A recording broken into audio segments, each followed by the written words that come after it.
People say, well, you can't make money farming. Yes, you can. People say you need the bank for everything. No, you don't. I see it all the time. The difference is how we're utilizing cash and how we're looking at our finances. As sucky as this is right now, we have to make a decision at this point. Are we going to continue to do what we've always done and it's not changed? Or are we going to start looking at different avenues of how to manage the business so that we are ready next time this happens? If we can make it through this time, because this is scary. These prices are scary.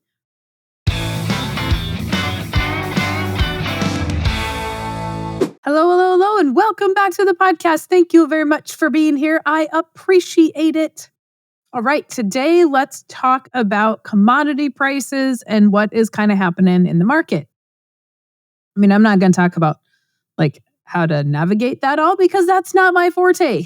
However, I am going to talk about the fact that this is cyclical.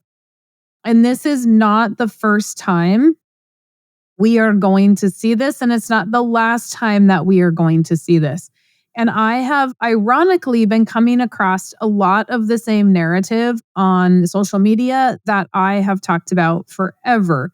And it is refreshing to see. And I came across somebody yesterday that was very nice to hear from a young person that is buying futures with his cattle prices. And, cattle prices dropped. I just saw today $22.50 or something like that, at least $20. And so with cattle prices dropping, we also have the fact that wheat dropped, corn dropped, beans have come down. Like everything is dropping, which I find sort of ironic because typically when the stock market falls, commodities go up. And so what I've heard is that gold is up. I guess I forgot to look before I recorded this, but that gold and silver are up and then everything else is down. Typically, commodities are higher when when the stock market is falling. So it's the panic across the board is quite interesting. However, on the cattle side of things, I have told people I've never seen it more than a year or two with high cattle prices. Other people are telling me, well, we have a shortage of cattle, so it's going to stay up. And I can accept that. I'm not in that market on a day-to-day basis. And so I just like learning about it and what's happening and paying attention to it. From an outside perspective and just seeing what I've seen in the past is that cattle prices stay down for a really long time. When they come back up, they come up for a very short period of time. We get very used to that and thinking that they're just going to stay up forever. On the grain side of things, of course, commodities are constantly going to go up and down. It seems like farmers have a little bit longer up than they do downs typically. But the moral of the story is, what are you doing to prepare in the good times for the bad times? And I know that I've talked about this before. And if I am correct, it was just recently. But we need to talk about it again because it's happening and there is now chaos. And I am getting calls from clients. I'm getting calls just from random people that scheduled with me 3 months ago that are saying, Mary Jo, I don't know if I can do anything now because the market is down. And so let's talk about a couple of things. One, when did Nelson start really using the infinite banking policy or the infinite banking concept? And then he really realized when he needed it, when interest rates went to 23% and he had $800,000 of debt. When all the bad started happening is when he decided, I need to change what I'm doing with my money and how I'm handling money and where I am storing money. And so even though this is a bad time, it's probably the best time to get started. And I don't care if that started with infinite banking. I don't care if that started with looking at your finances, buying puts, buying calls, buying futures, like all of those things need to be paid attention to. Because what happens is when the market crashes and we can't pay our bills, that is when we see farmers stressed out. And of course, what happens? The suicide rate goes up amongst farmers. I believe a lot of that can be prevented if we really kept our books and we understood how to utilize money. Some of our issues in the farming industry obviously stem from family stuff. But a lot of what we hear is when this kind of stuff happens, the bank pulls back because the bank freaks out as well. They all want to be lending money and making money while commodity prices are high. And then you have some banks that don't know anything about farming, but yet they're lending to farmers. And then when prices fall, they freak out and start calling notes and start holding money back. And all of a sudden, you can't put fertilizer on, you can't put chemical on, whatever that might be. They're going to tell you can't buy any more cows. You need to sell calves right now. Whatever that might be, commodity prices are low now. If they continue to stay low into harvest and you are somebody that just hauls to the elevator, they're going to tell you have to sell. It doesn't matter if it's low, they're not going to allow you to hold because they want that note paid. They freak out no differently than somebody with an IRA who has money in the market and they freak out. Now, if you want to talk about the market and everything that's happening over there, I did a podcast on Without the Bank regarding the stock market. So maybe you want to go over there and listen to that piece regarding the stock market. Over here, we're going to talk about commodities. And so if the bank is pulling back, they're doing that because they're scared as well that they're not going to get their money. And it might just be because they don't understand what's happening. But how can you prepare in the good times for the bad times? In the good times, could we be starting our own banking system? So now if commodity prices fall and we can't pay ourselves back, we just don't pay ourselves back. We pay interest only on that note. The life insurance company does not care. If we had our own system during the good times, that would be awesome, right? And so many people, when times are good, they're like, well, we don't know when it's going to be bad. So we can't have a premium that's so high. And I get that 100%. So what we're going to do is create a premium that's flexible. So in the bad times, we can pay enough just to keep that thing going. But we have enough money and we're building the system quickly. So we've got some money to borrow against. If we start in the bad times, like I was just talking about, got a little sidetracked.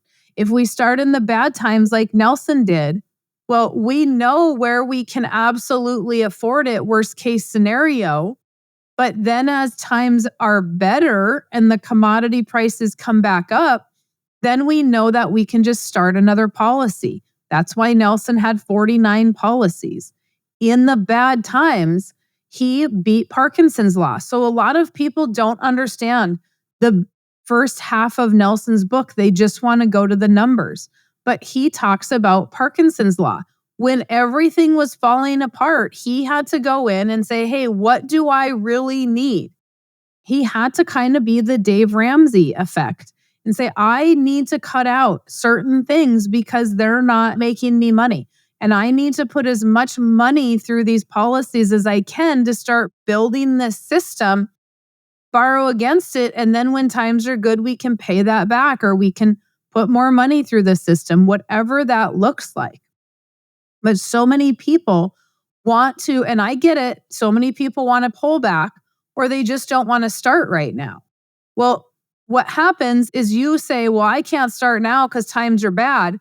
But then when times are good, you're like, well, I can't start now because I need to buy things to avoid taxes. Or I can't put as much money through that policy as you think, Mary Jo, because what if times get bad again? Yes, I know. I get it. Remember, I work with farmers. And so there's always this fight of where do we start and when do we start? And my biggest question to you today is, are you preparing in the good times for the bad times? Are you marketing your grain? Do you have contracts? so that you contracted at a higher rate. I believe in February, I'm sure I did a podcast on this. I was speaking at an event. There was another gentleman there that was a speaker. He said, you better be contracting your grain at 4 or your corn at 4 because you're probably not going to see higher than 4 as we go through because all this stuff is happening globally. And all these things are happening with China and Ukraine. And so you are going to want to contract at 4. And 4 seemed really, really low because at the time we had just come off of 5, right? And we were toggling between 4 and 430 or 420, something like that, if I remember correctly. And nobody wanted to contract at 4 because that was the lowest we were seeing it. And now we're at anywhere between 360 to maybe 4 if you're lucky, depending on where you're at. We're a lot lower here in North Dakota than the Iowa prices. And so what are we doing? Do we know our numbers? I had talked to a client last week that went to Ranching for Profit because they made money last year, high cattle prices, they did great, and they still didn't make any money at the end of the year. She's like, where did all of our money go? And so they went to Ranching for Profit and they are tearing apart their finances. They're looking at insurance. How much are they paying for insurance? Fuel, driving, like they are getting down to the nitty gritty. And she is finding a lot of expenses that she did not realize were affecting their bottom line. Because let's be honest, some of those things like insurance, we just say, well, that's dumb. It went up again and I'm not happy about that, but I'm not going to take the time to look at other companies. And why? Because we're so busy working in our business, we don't work on our business. And so if you are somebody that is really getting into a funk because the commodity prices have dropped and you don't know how you're going to make ends meet, what are we doing? Are we contracting? Are we doing puts and calls? Do we know exactly what our input cost is? Do we know exactly what we need to make to cover those expenses? And did we prepare in the good years for this bad year? The people that I see that do that they're not happy about a bad year or 2 or 3. Nobody's ever happy about it.